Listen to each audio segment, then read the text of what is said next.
Hello प्यारे बच्चों, स्वागत है आपका हमारे चैनल कला वर्ग में। और आज हम लेकर के आए हैं आपके लिए कक्षा 11 का चैप्टर विधायिका। फर्स्ट वीडियो में हम जो चैप्टर पढ़ चुके हैं, जो पॉइंट्स पढ़ चुके हैं, उसके आगे के जो पॉइंट्स हैं वो हम अपनी इस वीडियो में कंटिन्यू करेंगे। और बच्चों, अपने इस चैनल को ज़्यादा से ज़्यादा लाइक, शेयर एंड सब्सक्राइब करिए, ताकि हम आपके लिए इसी तरह से बहुत अच्छी अच्छी एजुकेशनल वीडियोस लेकर के आते रहें। चलिए अब हम अपना चैप्टर स्टार्ट करते हैं। जो हमारा आज का टॉपिक है वो है संसद में दो सदनों की क्या आवश्यकता है। क्या एक सदन से भी हमारा काम चल सकता था? अगर दो सदन बनाए गए हैं तो उसकी ज़रूरत क्या है? देखो बेटा, जो काम एक व्यक्ति करता है और जो काम दो व्यक्ति करते हैं उसमें काफ़ी अंतर होता है। इसी तरीके से जो कार्य हमने किया है उसकी जांच पड़ताल के लिए हमें दूसरे सदन की आवश्यकता होती है। कई बार ऐसा होता है कि हम अपने किए गए कार्य को ठीक से नहीं जांच पाते, तो दूसरे व्यक्ति उसमें जो कमियां होती हैं, जो गलतियां होती हैं, उसको खोज देते हैं। इसके अलावा भी बहुत सारे रीज़न हैं जो हम इस टॉपिक में पढ़ेंगे। चलिए स्टार्ट करते हैं।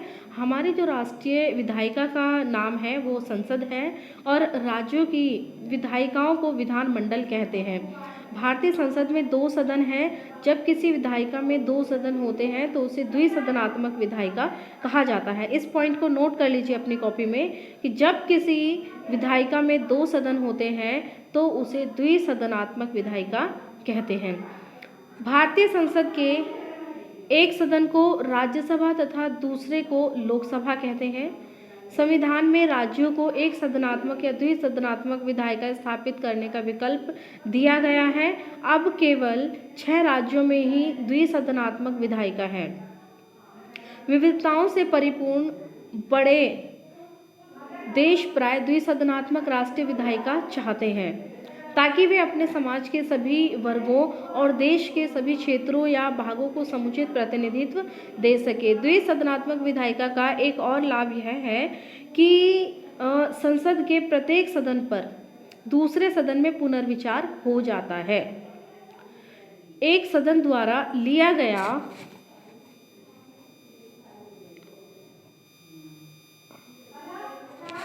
प्रत्येक निर्णय दूसरे सदन के निर्माण के लिए भेजा जाता है, दूसरे सदन के निर्णय के लिए भेजा जाता है। इसका मतलब यह है कि प्रत्येक विधेयक और नीति पर 2 बार विचार हो जाता है। इससे हर मुद्दे को 2 बार जांचने का मौका मिलता है। यदि एक सदन जल्दबाजी में कोई निर्णय ले लेता है तो दूसरे सदन में बहस के दौरान उस पर पुनर्विचार संभव हो पाता है। अब हमारा जो अगला पॉइंट है वो है राज्यसभा। इससे पहले हम ये पढ़ लेते हैं बॉक्स में जो दिया गया है। उच्च सदन पुनर्विचार करने के उपयोगी काम को अंजाम दे सकता है और इसके विचारों का तो महत्व हो सकता है, पर मतों का नहीं। जो लोग सक्रिय राजनीति की उठापटक से दूर हैं वे निचले सदन को सलाह दे सकते हैं। ये पूर्णिमा बनर्जी ने कहा था। अगला पॉइंट है राज्यसभा। संसद के प्रत्येक सदन में प्रतिनिधित्व का आधार अलग अलग है। राज्यसभा राज्यों का प्रतिनिधित्व करती है। इसका निर्वाचन अप्रत्यक्ष विधि से होता है। किसी राज्य के लोग राज्य की विधानसभा के सदस्यों को चुनते हैं, फिर राज्य विधानसभा के निर्वाचित सदस्य राज्यसभा के सदस्यों को चुनते हैं। इस पॉइंट को नोट करना है बेटा आपको अपनी कॉपी में कि राज्यसभा के सदस्यों का जो निर्वाचन होता है वो अप्रत्यक्ष रीति से होता है। किसी राज्य के लोग राज्य की विधानसभा के सदस्यों को चुनते हैं और फिर जो राज्य विधानसभा के निर्वाचित सदस्य होते हैं वे राज्यसभा के सदस्यों को चुनते हैं। केवल निर्वाचित सदस्य चुनते हैं, मनोनीत सदस्य नहीं चुनते हैं। द्वितीय सदन राज्यसभा में प्रतिनिधित्व के लिए 2 सिद्धांतों का प्रयोग किया जा सकता है। एक तरीका हो सकता है कि देश के सभी क्षेत्रों को असमान आकार और जनसंख्या के बावजूद द्वितीय सदन में समान प्रतिनिधित्व दिया जाए। दूसरा तरीका यह हो सकता है कि देश के विभिन्न क्षेत्रों को उनकी जनसंख्या के अनुपात में असमान प्रतिनिधित्व दिया जाए, अर्थात द्वितीय सदन में ज़्यादा जनसंख्या वाले क्षेत्रों को ज़्यादा और कम जनसंख्या वाले क्षेत्रों को कम प्रतिनिधित्व दिया जाए। अमेरिका के द्वितीय सदन सीनेट में प्रत्येक राज्य को समान प्रतिनिधित्व दिया गया है, जबकि भारत में असमान प्रतिनिधित्व है। भारत में जो बड़ा राज्य है उसको ज़्यादा और जो छोटा राज्य है उसको कम सीटें दी गई है। अमेरिका में ऐसा नहीं है। अमेरिका में सभी राज्यों को बराबर सीटें दी गई है, बराबर प्रतिनिधित्व दिया गया है।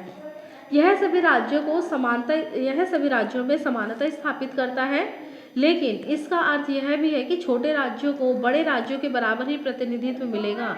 हमारी राज्यसभा के लिए इस अमेरिकी प्रतिनिधित्व प्रणाली से अलग तरीका अपनाया गया है। संविधान की चौथी अनुसूची में प्रत्येक राज्य से निर्वाचित होने वाले सदस्यों की संख्या निर्धारित कर दी गई है। यदि हम राज्यसभा में प्रतिनिधित्व के लिए अमेरिका की समान प्रतिनिधित्व प्रणाली का प्रयोग करें तो क्या होगा? 1998.12 लाख लगभग 19.98 करोड़ जनसंख्या वाले उत्तर प्रदेश को 6.10 लाख जनसंख्या वाले सिक्किम के बराबर ही प्रतिनिधित्व मिलेगा। संविधान निर्माता ऐसी विसंगति से बचना चाहते थे। यहाँ ज्यादा जनसंख्या वाले राज्यों को अधिक और कम जनसंख्या वाले राज्यों को कम प्रतिनिधित्व दिया गया है। इस प्रकार ज्यादा जनसंख्या वाले उत्तर प्रदेश को 31 तथा छोटे और कम जनसंख्या वाले सिक्किम को राज्यसभा में 1 सीट दी गई है। राज्यसभा के सदस्यों को 6 वर्ष के लिए निर्वाचित किया जाता है। उन्हें दोबारा निर्वाचित किया जा सकता है। राज्यसभा के सभी सदस्य जो होते हैं वो अपना इस व्यवस्था का लाभ यह है कि जब लोकसभा भंग होती है तो चुनाव होने बाकी होते हैं, तब राज्यसभा की बैठक बुलाई जा सकती है और जरूरी मामलों को निपटाया जा सकता है। निर्वाचित सदस्यों के अतिरिक्त राज्यसभा में 12 सदस्य मनोनीत होते हैं, जिनका मनोनयन राष्ट्रपति के द्वारा किया जाता है। साहित्य, विज्ञान, कला और समाज सेवा के क्षेत्र में उपलब्धि हासिल की हो उन्हें राष्ट्रपति मनोनीत करता है। अगला पॉइंट है हमारा लोकसभा और राज्यों की विधानसभाओं के लिए जनता सीधे बेटा यहाँ शोर मत मचाओ, उधर चलो।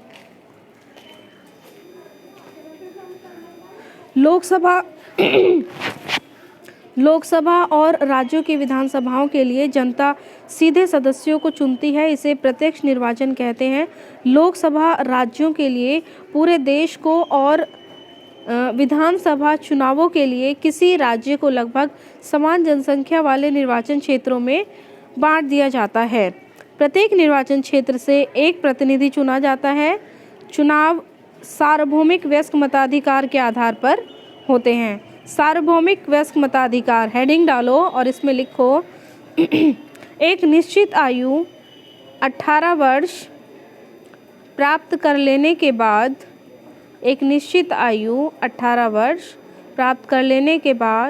बिना किसी आधार पर भेदभाव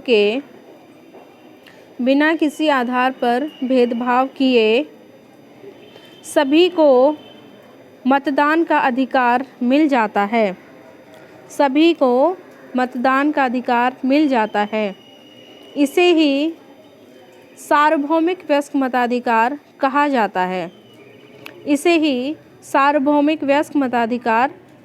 है। जिनमें प्रत्येक व्यक्ति के मत का मूल्य दूसरे व्यक्ति के मत के मूल्य के बराबर होता है। इस समय लोकसभा में 543 निर्वाचन क्षेत्र है। यह संख्या 1971 की जनगणना से चली आ रही है। लोकसभा के लिए सदस्यों को 5 वर्ष के लिए चुना जाता है। 2 क्वेश्चन अगर पेपर में आता है, इसको नोट डाउन कर लो कि लोकसभा के सदस्यों का चुनाव 5 वर्ष के लिए होता है, लेकिन इसको समय से पहले भी भंग किया जा सकता है लोकसभा को। यदि कोई दल या दलों को गठबंधन सरकार ना बना सके अथवा प्रधानमंत्री राष्ट्रपति को लोकसभा भंग कर नए चुनाव कराने की सलाह दे तो लोकसभा को 5 वर्ष से पहले भी भंग किया जा सकता है। तो परिस्थिति यही है, इसको नोट डाउन कर लेना अपनी कॉपी में कि कोई दल या दलों का गठबंधन ये आपको नोट डाउन करना है। कोई दल या दलों का गठबंधन सरकार ना बना सके अथवा प्रधानमंत्री राष्ट्रपति को लोकसभा भंग करने के लिए नए चुनाव कराने की सलाह दे तो लोकसभा को 5 वर्ष से पहले भी भंग किया जा सकता है। अब है हमारा अगला पॉइंट, संसद क्या करती है।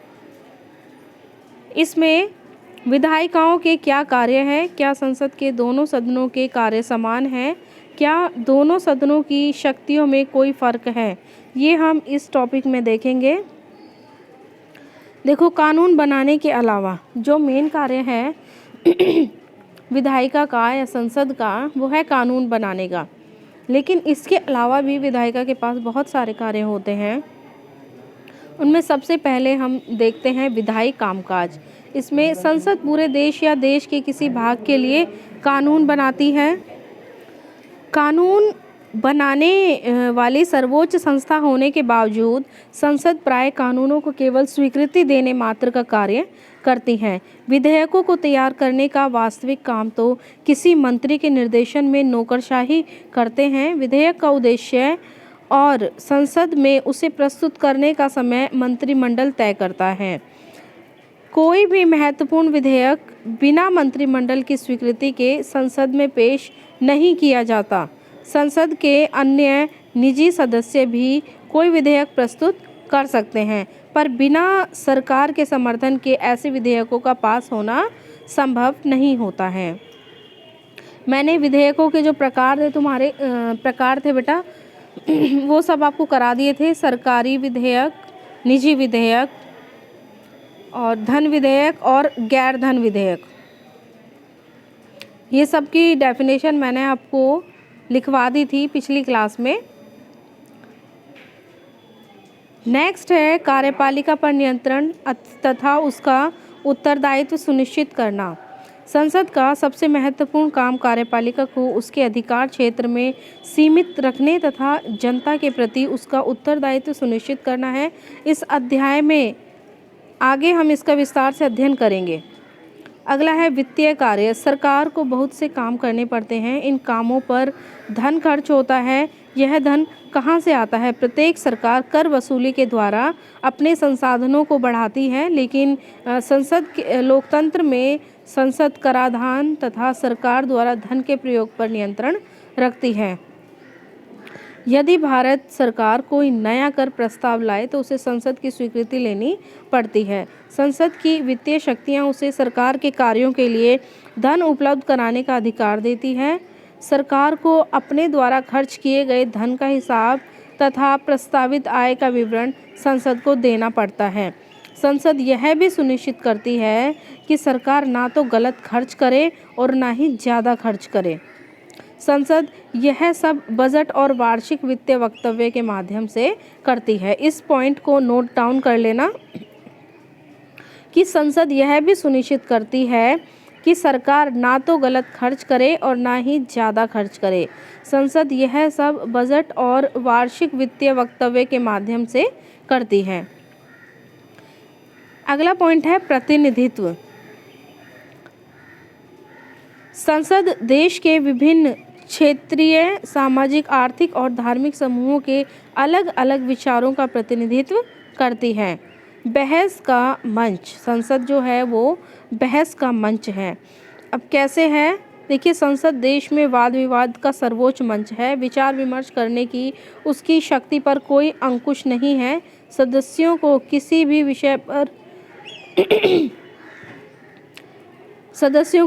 भी विषय पर निर्भीकता से बोलने की स्वतंत्रता है। इससे संसद राष्ट्र के समक्ष आने वाले किसी एक या हर मुद्दे का विश्लेषण कर पाती है। यह विचार विमर्श हमारी लोकतांत्रिक निर्णय प्रक्रिया की आत्मा है। नेक्स्ट है संवैधानिक कार्य। संसद के पास संविधान में संशोधन करने की शक्ति है। संसद के दोनों सदनों की संवैधानिक शक्तियां एक समान हैं। प्रत्येक संविधान संशोधन का संसद के दोनों सदनों के द्वारा एक विशेष बहुमत से पारित होना जरूरी होता है। नेक्स्ट है निर्वाचन संबंधी कार्य। संसद चुनाव संबंधी भी कुछ कार्य करती है। यह भारत के राष्ट्रपति और उपराष्ट्रपति का चुनाव करती है। इसी तरीके से लोकसभा अपने अध्यक्ष का और जो राज्यसभा होती है वो अपने उपाध्यक्ष का, उपसभापति का, सभापति और उपसभापति का चुनाव करती है। न्यायिक कार्य, नेक्स्ट पॉइंट न्यायिक कार्य है। भारत के राष्ट्रपति, उपराष्ट्रपति तथा उच्च न्यायालयों और सर्वोच्च न्यायालय के न्यायाधीशों को हटाए जाने के प्रस्ताव पर विचार करने के कार्य संसद के न्यायिक कार्य के अंतर्गत आते हैं। ये हमारा कंप्लीट होता है जो टॉपिक है हमारा, संसद क्या कार्य क्या करती है, ये संसद के कार्य हैं सभी। इसके बाद हमारा जो नेक्स्ट पॉइंट है वो है राज्यसभा की शक्तियाँ।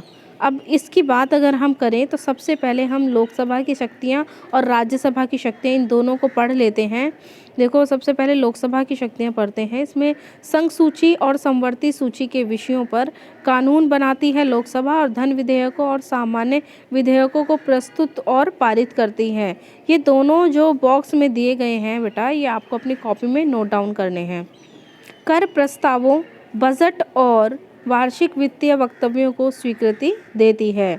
नेक्स्ट, प्रश्न पूछकर, पूरक प्रश्न पूछकर, प्रस्ताव लाकर और अविश्वास प्रस्ताव के माध्यम से कार्यपालिका को नियंत्रित करती है। नेक्स्ट, संविधान में संशोधन करती है, आपातकाल की घोषणा को स्वीकृति देती है, राष्ट्रपति और उपराष्ट्रपति का चुनाव करती है तथा उन्हें और सर्वोच्च न्यायालय तथा उच्च न्यायालय के न्यायाधीशों को हटा सकती है। समिति और आयोगों का गठन करती है और उनके प्रतिवेदनों पर विचार करती है। ये राज्यसभा की शक्तियाँ हो गई। अब हम लोकसभा की शक्तियाँ देखते हैं, लोकसभा की शक्तियाँ हो गई है। अब हम राज्यसभा की शक्तियाँ देखते हैं। सामान्य विधेयकों पर विचार कर उन्हें पारित करती है और धन विधेयकों में संशोधन प्रस्तावित करती है। देखो धन विधेयक में जो राज्यसभा जो संशोधन करती है उसको स्वीकार या अस्वीकार करना राज्यसभा के हाथ, लोकसभा के हाथ में होता है। राज्यसभा के पास धन विधेयक को केवल 14 दिन की शक्ति होती है। 14 दिन के बाद यदि राज्यसभा उस पर कोई रिप्लाई नहीं देती है तो वो पारित मान लिया जाता है।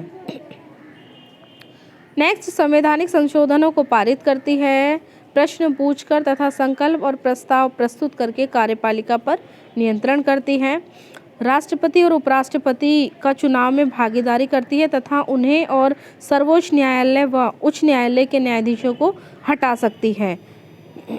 उपराष्ट्रपति को हटाने का प्रस्ताव केवल राज्यसभा में ही लाया जा सकता है। इसको स्टार पॉइंट बना के लिख लेना, मोस्ट इम्पोर्टेंट पॉइंट है। नेक्स्ट है, यह संसद और राज्य सूची के विषयों पर कानून बनाने का अधिकार दे सकती है। ये भी राज्यसभा का विशेषाधिकार है। ये राज्यसभा और लोकसभा की शक्तियाँ हो गई है। अब हम जो डिटेल में दिया गया है इसको पढ़ लेते हैं। राज्यसभा की शक्तियाँ, संसद द्वारा किए जाने वाले कार्यों का अध्ययन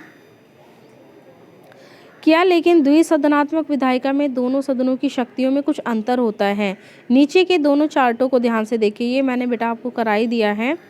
अब राज्यसभा की विशेष शक्तियाँ।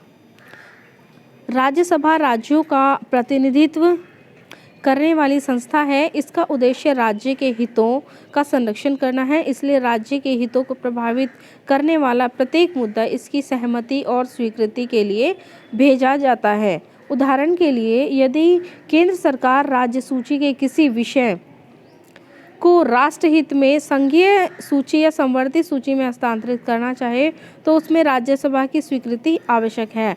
इस पॉइंट को बेटा नोट डाउन कर लो। इस प्रावधान में राज्यसभा की शक्ति बढ़ती है, लेकिन अनुभव के आधार पर तो यह लगता है कि राज्यसभा के सदस्य अपने राज्यों से अधिक अपने अपने दलों का प्रतिनिधित्व करते हैं। लोकसभा की विशेष शक्तियाँ। कुछ ऐसी शक्तियाँ हैं जिनका प्रयोग केवल लोकसभा ही कर सकती है। केवल लोकसभा में ही धन विधेयक प्रस्तुत किया जाता है। इस पॉइंट को नोट डाउन करो अपनी कॉपी में। धन विधेयक केवल लोकसभा में ही प्रस्तुत किए जा सकते हैं और वही उसे संशोधित या अस्वीकृत कर सकती है, केवल लोकसभा ही। मंत्रिपरिषद केवल लोकसभा के प्रति उत्तरदायी है। इस पॉइंट को नोट डाउन करो। मंत्रिपरिषद केवल लोकसभा के प्रति उत्तरदायी है, राज्यसभा के प्रति नहीं। राज्यसभा सरकार की आलोचना तो कर सकती है पर उसे हटा नहीं सकती। क्या आप बता सकते हैं कि ऐसा क्यों है? देखिए, राज्यसभा को जनता नहीं बल्कि विधायक चुनते हैं, तो ये जनता का प्रतिनिधित्व नहीं, ये राज्यों का प्रतिनिधित्व करते हैं, ऐसा इसीलिए है।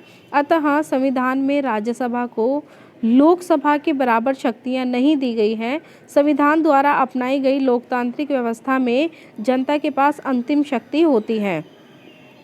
इस तर्क के अनुसार जनता के द्वारा प्रत्यक्ष विधि से निर्वाचित प्रतिनिधियों के पास ही सरकार को हटाने और वित्त पर नियंत्रण रखने की शक्ति होनी चाहिए। इसके अतिरिक्त सामान्य और संवैधानिक विधेयकों को पारित करने, राष्ट्रपति पर महाभियोग लगाने तथा उपराष्ट्रपति को हटाने आदि के संबंध में लोकसभा और राज्यसभा की शक्तियां समान हैं। इस पॉइंट को भी नोट डाउन कर लो।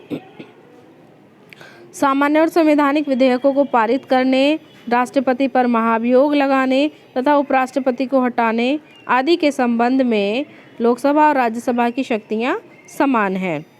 इसके बाद हमारा जो अगला पॉइंट है वो है संसद कानून कैसे बनाती है। बेटा, मैंने अपनी जो लास्ट वीडियो थी उसमें आपको कानून बनाने की पूरी प्रक्रिया बताई थी। अब इसको मैं फिर से एक बार डिटेल में करा देती हूँ आपको। पहले हम इसको पढ़ लेते हैं। इसको पढ़ने से पहले मैं आपको ये डायग्राम समझा देती हूँ। देखिए, ये विधेयक से हम स्टार्ट करेंगे। विधेयक जो बीच में लिखा हुआ है, रिपोर्ट समिति विधेयक अगर धन विधेयक नहीं होते हैं तो उसे किसी एक सदन में पेश किया जाता है। जब हमने सदन में पेश कर दिया, फिर विधेयक समिति के पास भेजा जाता है या उस पर सदन में चर्चा होती है। इसके बाद समिति अपनी रिपोर्ट देती है, फिर सदन इस रिपोर्ट को स्वीकार या अस्वीकार करता है। फिर है सदन में विधेयक पर विस्तृत चर्चा होती है। नेक्स्ट है विधेयक या तो पारित होता है या रद्द होता है, दूसरे सदन में भेजा जाता है। पारित हो जाता है तो दूसरे सदन में भेजा जाता है। दूसरा सदन या तो इसे मंजूरी देता है या इस पर सुझाव देता है। अब इसके बाद है ज़रूरत पड़ने पर संसद की संयुक्त बैठक भी बुलाई जा सकती है, और यदि आवश्यकता नहीं पड़ी तो राष्ट्रपति विधेयक को मंजूरी देता है या उसे पुनर्विचार के लिए लौटा देता है। मंजूरी देता है तो वह विधेयक कानून बन जाता है, और अगर पुनर्विचार के लिए भेजते हैं तो फिर प्रोसीजर सेम टू सेम दोबारा से चलता है, फिर राष्ट्रपति के हस्ताक्षर के लिए आता है। यह आपकी कानून बनाने की प्रक्रिया हो गई है। संसद का, अब हम इसको डिटेल में पढ़ लेते हैं। संसद का प्रमुख कार्य अपनी जनता के लिए कानून बनाना है। कानून बनाने के लिए एक निश्चित प्रक्रिया अपनाई जाती है। कानून बनाने की विधियों में से कुछ का उल्लेख संविधान में किया गया है, लेकिन कानून बनाने की कुछ शक्तियां कालक्रम में लगातार पालन किए जाने के कारण स्वीकार कर ली गई है। कानून बनाने की प्रक्रिया में किसी विधेयक को कई अवस्थाओं से गुजरना पड़ता है। इन अवस्थाओं पर गौर करें, ये मैंने आपको बता दिया है, तो साफ साफ पता लगेगा कि कानून बनाने की प्रक्रिया तकनीकी और कठिन है। अब विधेयक क्या होता है, इसको नोट डाउन करो अपनी कॉपी में। विधेयक हेडिंग डाल के लिखो। प्रस्तावित कानून के प्रारूप को विधेयक कहते हैं। प्रस्तावित कानून के प्रारूप को, ड्राफ्ट को विधेयक कहते हैं। ये विधेयक कई तरह के हो सकते हैं। मंत्री के अतिरिक्त कोई और सदस्य विधेयक पेश करे तो ऐसे विधेयक को निजी विधेयक कहते हैं। हेडिंग डाल के लिख लो। वे विधेयक जो मंत्रियों के अतिरिक्त अन्य किसी सदस्य के द्वारा प्रस्तुत किए जाते हैं, निजी विधेयक कहलाते हैं। इसी के साथ ही दूसरा लिखो, सरकारी विधेयक। सरकारी विधेयक हेडिंग डालो। वे विधेयक जो मंत्रियों के द्वारा प्रस्तुत किए जाते हैं, सरकारी विधेयक कहलाते हैं। इसमें विधेयकों के विभिन्न प्रकार हैं। सरकारी विधेयक, निजी विधेयक। सरकारी विधेयक होता है जो सरकार के द्वारा प्रस्तुत किया जाता है, किसी मंत्री के द्वारा प्रस्तुत किया जाता है। निजी विधेयक जो मंत्रियों के अतिरिक्त अन्य सदस्यों के द्वारा प्रस्तुत किए जाते हैं। गैर वित्त विधेयक, जो विधेयक धन से संबंधित नहीं होता उसको गैर वित्त विधेयक कहते हैं। वित्त विधेयक, वह विधेयक जो धन से संबंधित होता है उसको वित्त विधेयक कहते हैं। सामान्य विधेयक, इसके दो प्रकार बताएं, सामान्य विधेयक और संविधान संशोधन विधेयक। सामान्य विधेयक जो धन विधेयक से अतिरिक्त कोई भी कानून बनाने संबंधी या दूसरे प्रकार का विधेयक होता है उसको सामान्य विधेयक कहते हैं। और संविधान संशोधन विधेयक वह विधेयक होता है जो संविधान में संशोधन के लिए प्रस्तुत किए जाते हैं। संसद में विधेयक प्रस्तुत किए जाने से पहले ही इस बात पर काफ़ी बहस होती है कि उस विधेयक की क्या ज़रूरत है। कोई राजनीतिक दल अपने चुनावी वायदों को पूरा करने या आगामी चुनाव को जीतने के इरादे से किसी विधेयक को प्रस्तुत करने के लिए सरकार पर दबाव डाल सकता है। उनके हित समूह, मीडिया और नागरिक संगठन भी किसी विधेयक को लाने के लिए सरकार पर दबाव डाल सकते हैं। अतः कानून बनाना केवल एक विधायी प्रक्रिया ही नहीं है बल्कि राजनीतिक प्रक्रिया भी है। विधेयक बनाने में अनेक बातों का ध्यान रखना पड़ता है, जैसे कानून को लागू करने के लिए जरूरी संसाधनों को कहां से जुटाया जाएगा, विधेयक पर कितना समर्थन और विरोध होगा, प्रस्तावित कानून में सत्तारूढ़ दल की चुनावी संभावनाओं पर क्या प्रभाव पड़ेगा। इन सब चीज़ों का ध्यान रखना पड़ता है। खास तौर पर आज के गठबंधन सरकारों के युग में सरकार द्वारा प्रस्तावित विधेयक को गठबंधन के सभी घटक दलों का भी समर्थन प्राप्त होना चाहिए। इन व्यवहारिक बातों की उपेक्षा नहीं की जा सकती, अनदेखी नहीं कर सकते हम इनकी। कानून बनाने का निर्णय लेने से पहले मंत्रिमंडल इन सभी बातों पर विचार करता है। एक बार जब मंत्रिमंडल उस नीति को स्वीकृति दे देता है जिस पर कानून आधारित होता है, तब विधेयक का प्रारूप बनाने का कार्य शुरू होता है। विधेयक जिस मंत्रालय से संबंधित होता है वही मंत्रालय उसका प्रारूप बनाता है। उदाहरण के लिए लड़कियों की विवाह की उम्र यदि 18 वर्ष से बढ़ाकर 21 वर्ष करनी है तो इसका प्रारूप विधि मंत्रालय बनाएगा। इसमें महिला और बाल कल्याण मंत्रालय की भी भागीदारी हो सकती है। इसको नोट डाउन कर लेना। संसद के किसी भी सदन, लोकसभा या राज्यसभा में कोई भी सदस्य इस विधेयक को पेश कर सकता है। किसी धन विधेयक को केवल लोकसभा में ही प्रस्तुत किया जा सकता है। लोकसभा में पारित होने के बाद उसे राज्यसभा में भेज दिया जाता है। विधेयकों पर विचार विमर्श अधिकतर संसदीय समितियों में होता है। समिति की सिफारिशों को सदन में भेजा जाता है। इन समितियों में सभी संसदीय दलों को प्रतिनिधित्व प्राप्त होता है। इसी कारण इन समितियों को लघु विधायिका भी कहा जाता है। क्यों कहा जाता है? क्योंकि ये जो समितियां होती हैं इनमें सभी राजनीतिक दलों को प्रतिनिधित्व प्राप्त होता है, इसीलिए इनको लघु विधायिका भी कहा जाता है। किसको? संसदीय समिति को। क्वेश्चन नोट डाउन करो कि संसदीय समितियों को लघु विधायिका क्यों कहा जाता है। आंसर लिखो। संसदीय समितियों को लघु विधायिका इसलिए कहा जाता है क्योंकि इन समितियों में सभी संसदीय दलों को प्रतिनिधित्व प्राप्त होता है। यह कानून निर्माण की प्रक्रिया का दूसरा चरण है। तीसरे और अंतिम चरण में विधेयक पर मतदान होता है। जब कोई सामान्य विधेयक एक सदन द्वारा पारित कर दिया जाता है तब उसे दूसरे सदन में भेज दिया जाता है। दूसरे सदन में भी वह इसी प्रक्रिया से गुजरता है। जैसा आप जानते हैं कि किसी विधेयक को लागू होने के लिए इसका दोनों सदनों में पास होना जरूरी है, लेकिन यदि प्रस्तावित विधेयक पर दोनों सदनों के बीच मतभेद हो तो उसे संसद के संयुक्त अधिवेशन के माध्यम से सुलझाने की कोशिश की जाती है। देखो, संयुक्त अधिवेशन कब बुलाया जाता है, इसको नोट डाउन कर लेना। संयुक्त अधिवेशन उस परिस्थिति में बुलाया जाता है जब किसी विधेयक को लेकर के दोनों जो सदन होते हैं उनमें सहमति ना हो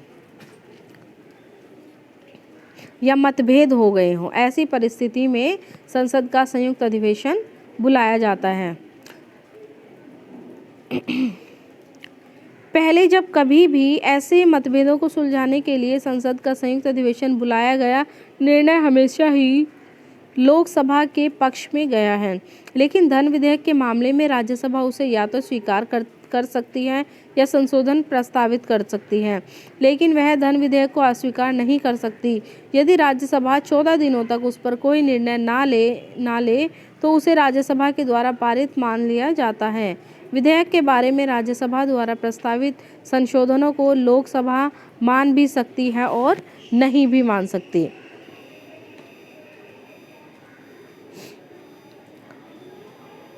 जब कोई विधेयक संसद के दोनों सदनों द्वारा पारित कर दिया जाता है तब उसे राष्ट्रपति की स्वीकृति के लिए भेज दिया जाता है। राष्ट्रपति की स्वीकृति के बाद वह विधेयक कानून बन जाता है।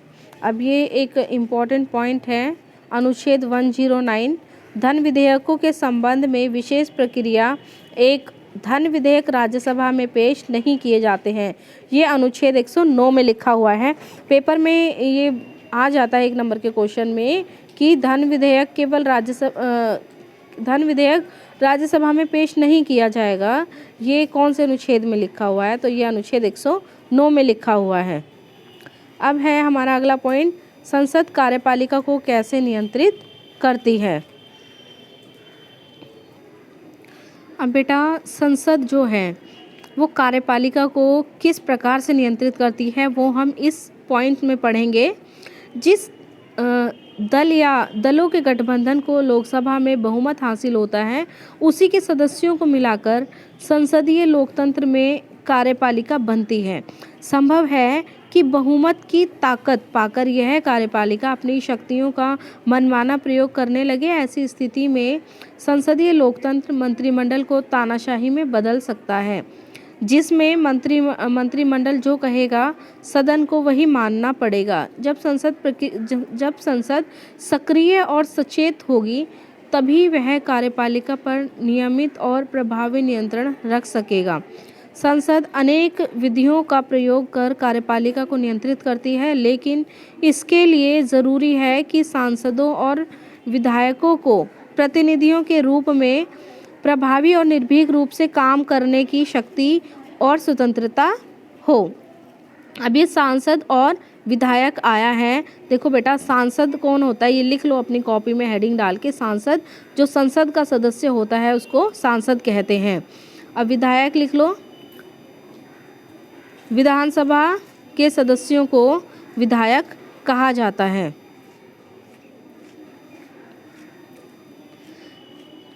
विधायिका में कुछ भी कहने के बावजूद किसी सदस्य के विरुद्ध कोई कानूनी कार्यवाही नहीं की जा सकती। इसे संसदीय विशेषाधिकार कहते हैं। विधायिका के अध्यक्ष को संसदीय विशेषाधिकार के हनन के मामले में अंतिम निर्णय लेने की शक्ति होती है। इसको नोट डाउन करो अपनी कॉपी में कि विधायिका के अध्यक्ष को संसदीय विशेषाधिकार के हनन के मामले में अंतिम निर्णय लेने की शक्ति होती है। ऐसे विशेषाधिकारों का उद्देश्य है कि सांसद और विधायक अपनी जनता का ठीक से प्रतिनिधित्व कर सकें और कार्यपालिका पर प्रभावी नियंत्रण रख सके। संसद यह नियंत्रण कैसे करती है, वह किन साधनों का प्रयोग करती है, क्या कार्यपालिका की ज्यादतियों पर संसदीय नियंत्रण सफल है, वो हम इस अगले पॉइंट में पढ़ेंगे अपनी नियंत्रण के साधन में। इसको हम अपनी बेटा अगली वीडियो में लेकर के आएंगे। तब तक के लिए आप अपनी इस चैनल की वीडियो को देखते रहिए, लाइक करते रहिए और सब्सक्राइब करते रहिए, ताकि हम आपके लिए इसी प्रकार की अच्छी सी एजुकेशनल वीडियोस लेकर आते रहें। थैंक यू प्यारे बच्चों।